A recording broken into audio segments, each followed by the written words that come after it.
Disclaimer: ang sumusunod na kwento ay naglalaman ng mga kathang-isip lamang na elemento at nilayon para sa mga layunin ng entertainment lamang.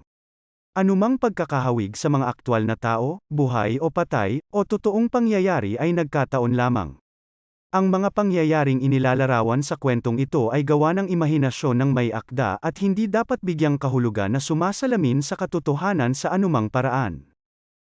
Noong unang panahon, sa isang maliit, kakaibang nayon na nasa kailaliman ng maulap na kakahuyan, may nakatirang matandang gumagawa ng manika na nagngangalang Elara. Si Elara ay kilala sa kanyang mahusay na pagkakayari at ang kanyang mga manika ay dinadayo sa malalayong lugar dahil sa napakagandang kagandahan at parang buhay na alindog. Isang mabagyo na gabi, habang pumutok ang kidlat at kulog, isang misteryosong estranghero ang kumakatok sa pintuan ni Elara. Siya ay nababalot ng anino, ang kanyang mukha ay natatakpan ng dilim.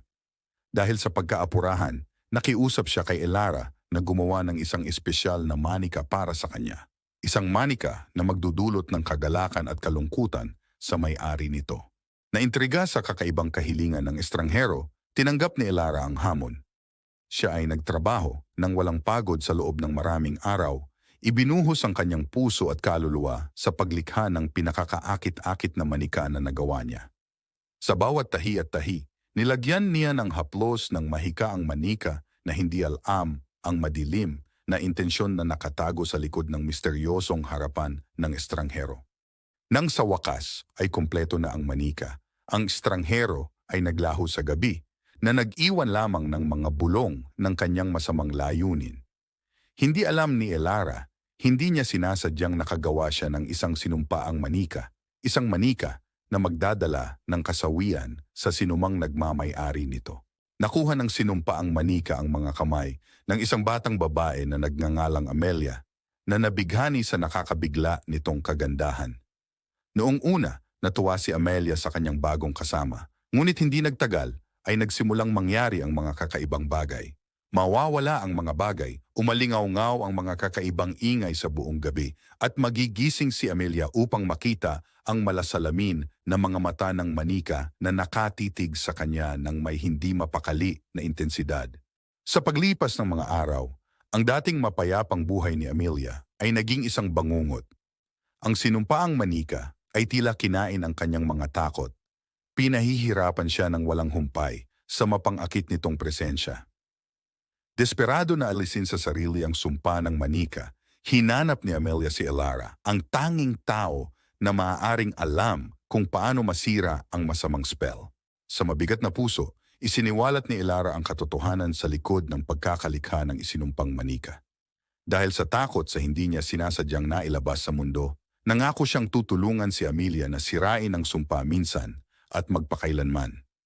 Magkasama silang nagsimula sa isang mapanganib na paglalakbay upang matuklasan ang mga lihim ng madilim na pinagmulan ng manika.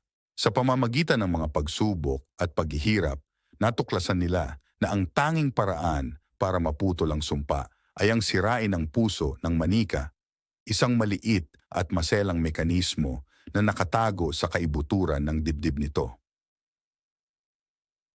Sa nanginginig na mga kamay, isinagawa ni Elara ang ritual na pinakawalan si Amelia mula sa pagkakahawak ng mapang-akit na pagkakahawak ng sinumpaang manika. Habang ang sinumpaang manika ay gumuho sa alikabok, nakaramdam ng ginhawa sa nayon at muling nanumbalik ang kapayapaan. Ngunit ang alaala ng sinumpaang manika ay nagtagal, isang babala na kwento ng mga panganib na nakakubli sa mga anino. Naghihintay na mahuli ang mga kaluluwang walang pag-aalinlangan na nangahas na tumawid sa landas nito.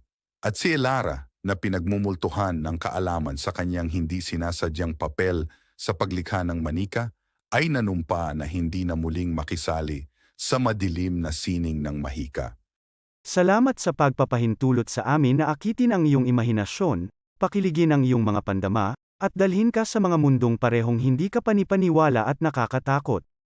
Ang iyong feedback, komento, at pakikipag-ugnayan ay nagbibigay inspirasyon sa amin na patuloy na itulak ang mga hangganan ng pagkukwento at upang lumikha ng nilalaman na sumasalamin sa iyo sa malalim at visceral na antas.